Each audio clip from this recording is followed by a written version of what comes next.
Hello my dear folks, welcome back to my channel. और thumbnail से आपको idea लग गया होगा कि आज की थ्योरी है कोग्निटिव डिसोनेंस थ्योरी। और आज हम ये बहुत ही डिटेल में डिस्कस करेंगे, अच्छे से एग्जांपल्स के साथ डिस्कस करेंगे।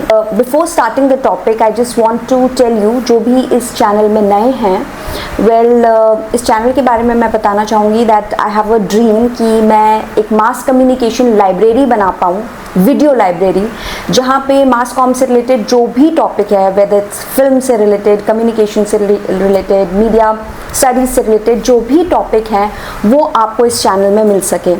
और इस चैनल को बढ़ाने के लिए आप लोगों की मेरे को मदद चाहिए। दैट इज़, आप उन टॉपिक्स को आप कमेंट सेक्शन में लिख सकते हैं जो आपको लगता है मैं नहीं कवर कर रही हूँ या नहीं कवर कर पा रही हूँ, तो that will be a great help for me. चलिए तो स्टार्ट करते हैं आज का लेसन। तो कोग्निटिव डिसोनेंस थ्योरी जो कि है, ये लाए थे लियो फेस्टिंगर 1957 में। अब ये लियो फेस्टिंगर कौन थे? ये एक अमेरिकन साइकोलॉजिस्ट थे।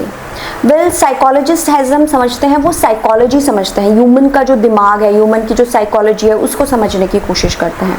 ठीक है, तो अगर हम कोग्निटिव जब हम वर्ड यूज़ करते हैं तो it is something related to brain, right? Cognitive आपका कोग्निटिव डिसीजन मेकिंग या कोग्निटिव नॉलेज, उससे रिलेटेड। ठीक है, और डिसोनेंस क्या होता है? Something like which is dilemma में। ठीक है, जो आप डिलेमा में हो जाते हो किसी चीज़ को लेकर के। कई बार क्या होता है कि आपको क्लियर होता है कि ये राइट है, ये रॉन्ग है, बट कई चीज़ होती है जब आप बीच में फंस जाते हो कि ये राइट है या रॉन्ग है, मैं इसे करूँ ना करूँ।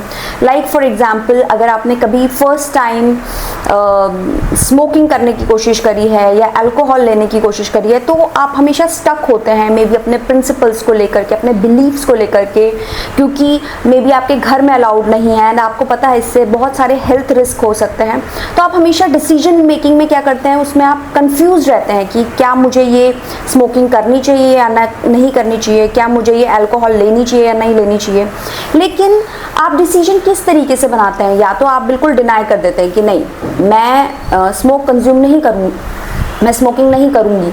But at the same time कई बार आप अपने बिलीफ से हट करके, क्योंकि आपको डिस्कम्फर्ट हो रहा है, तो आप अपने बिलीफ को पक्का करने के लिए क्या कहेंगे कि एक ही बारी तो लेनी है, चलिए एक बार एक्सपीरियंस करने में कुछ नहीं होता।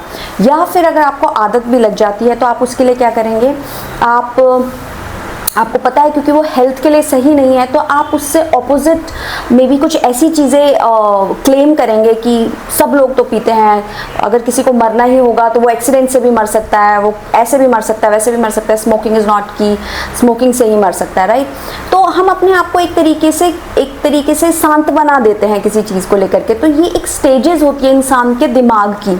अगेन अनदर एग्जाम्पल मैं अगर आपको बोलूँ, जैसे कोई मीट कंज्यूम करता है सपोज, ठीक है, तो समहाउ मीट कंज्यूम करना, स्पेशली अगर मैं इंडिया की बात कर रही हूँ, वर्ल्ड वाइज भी अभी आप देख रहे होंगे बहुत सारे लोग वीगन कन्वर्ट हो रहे हैं, लेकिन meat consumption is like you are killing an animal. ठीक है, तो हमें पता है कि इसमें एनिमल किल हो रहा है, तो ज़्यादातर इसको नॉर्मलाइज करने की कोशिश की जाती है।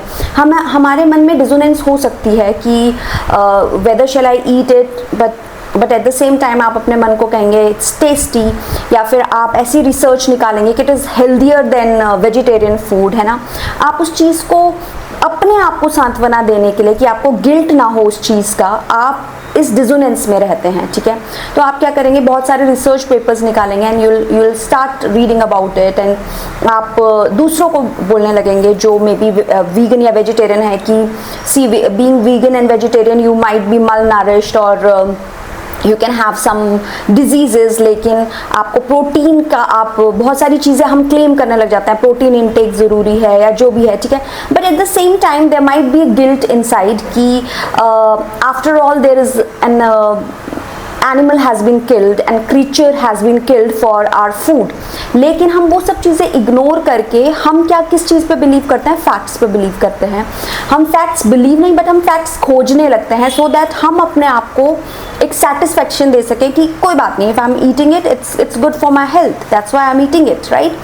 And there is also saying कि सर्वाइवल के लिए, like it's survival of the fittest की बात करता है, नेचर में बैलेंस लाने की बात करता है। सो बहुत सारे लॉजिक्स इस तरीके से ला करके अपने बिलीफ को, अगर किसी इंसान का ये बिलीफ है कि उसे नहीं खाना चाहिए लेकिन वो खाना चाहता है, तो वो खाने के लिए अलग अलग तरीके के तर्क बनाएगा, ठीक है। So that is exactly cognitive dissonance is, ठीक है। तो ये जो कोग्निटिव डिसोनेंस है, ये आज के टाइम पे जो बड़ी बड़ी इंडस्ट्रीज है, ऑर्गेनाइजेशंस हैं, वो हमारे इस नेचर को समझते हुए प्रोडक्ट्स को लॉन्च करती है, ठीक है।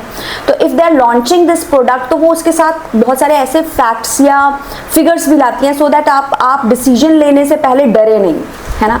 अगर फॉर एग्जांपल अगर कोई आजकल की इंडस्ट्री में बुटॉक्स करवाता है, तो उसके पास 10 फिगर्स और होंगी कि बहुत सारे सेलिब्रिटीज़ भी ऐसे कराते हैं, इट इज़ सेफ, ठीक है। बोटॉक्स इज लाइक आप सर्जरी कराते हो, फेस की सर्जरी कराते हो, तो आप हमेशा डाइसी सिचुएशन में रहते हो, तो आप इस डाइसी सिचुएशन में ना रहो, तो वो ऑर्गेनाइजेशंस पहले ही इस तरीके के रिसर्च पेपर्स निकलवाएगी या एक्सपर्ट से बात करवाएगी या बहुत सारे सेलिब्रिटीज उसे एंडोर्स करेंगे that you should use it because it is safe, है ना। तो ताकि बिकॉज दे नो एक ह्यूमन बिहेवियर, उन्हें पता है कि ऑब्वियसली कोई भी नई चीज़ एक्सेप्ट करने से पहले इंसान का जो बिलीफ है वो हमेशा बीच में आएगा। तो ये जो 3 स्टेजेस मैंने आपको बताई कि एक स्टेज में या तो वो बिल्कुल रिजेक्ट कर देगा उसको अगर वो डिसोनेंस हो रही है कि मुझे वो चीज़ करनी चाहिए या नहीं करनी चाहिए, दूसरे में वो सोचेगा कि एक बार ही ट्राई कर लेता हूँ, एक बार ही वो कर लेता हूँ, तीसरे में वो वैलिडेशन लेने के लिए मे बी बहुत सारे रिसर्च पेपर या नॉलेज लाएगा कि मुझे ये चीज़ करनी चाहिए, राइट। ये ताकि जो हमारे अंदर का जो what we can say may be conscious है या जो अंदर का जो गिल्ट है वो ख़त्म हम कर सके। So that's why we do these kinds of things. तो आपकी लाइफ में भी कोग्निटिव डिसोनेंस 100% हुआ होगा या होता होगा। सो अगर ऐसा हुआ है तो please let me know. Well मेरा एक एग्जाम्पल है, जैसे कि like right now I am trying to be vegan.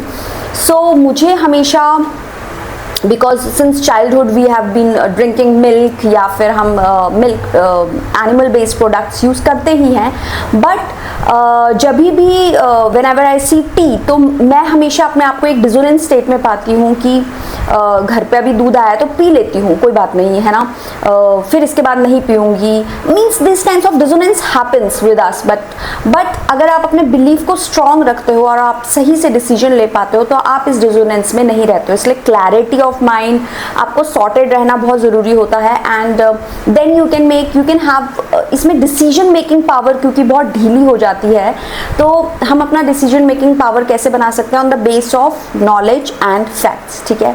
So guys, आपको ये वीडियो कैसी लगी, and if you have any doubts and any questions related to cognitive dissonance theory, please let me know. And मैं चाहूँगी कि आप भी comment section में ज़रूर लिखें कि आपका ऐसा कौन सा डिसोनेंस पॉइंट है जहाँ पे आप वो चीज़ करना चाहते हो बट आप कर नहीं पा रहे हो, तो उसको करने के लिए आप बहुत सारे तर्क और डिस्कशंस अपने ही मन में करते हो या किसी और के साथ करते हो। Please let me know on comment section. Till then have a very nice day.